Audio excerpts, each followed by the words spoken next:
zodpovednosť za zrkadlých hodnotení, ktoré zostavujú len tým úvodovkách hodnoverný a ty môžeš len sledovať, jak sa na tom hovno zmení. A dojdeš na to, že ne každý kamarát je super, občas sa ti z neho môže kľudne stať aj silný super, tak radšej nebuď taký naivný a trochu uber, kto hovorí, že musíš mať kamarátov v každom klube. Skús pochopiť, ak chápem ja, nezamieňaj zámena, nehovor nahlas, ak nevieš nič dobre povedať a neukazuj prstom na tých, ktorí sú až tak bohatí, že keď idú vybrať prachy, nestačia im bankomaty, ne, to sa nepatrí, lebo hneď raz, dva, tri, si vieš kedy, ak te vieš, kto to zaplatí a nikto na to nedojde a zabudni na dôkazy, a ak budeš mať šťastie pri najlepšom pôjdeš do basia, nikoho to netrápi a drž piču a kúkaj na sebe, vykrikuj pičoviny o tej dokonalej vláde, keď to budú počuť a oni počujú všetko, utiahnutí o prácku a rozženutí obecenstvo.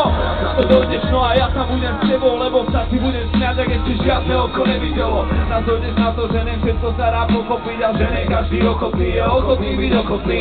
Pochop len to, že máš tú povinnosť byť zodpovedný a že tvoja zodpovednosť za zrkadlých hodnotení, ktoré zostavujú len tým úvodovkách hodnoverný a ty môžeš len sledovať, jak sa na tom hovno zmení.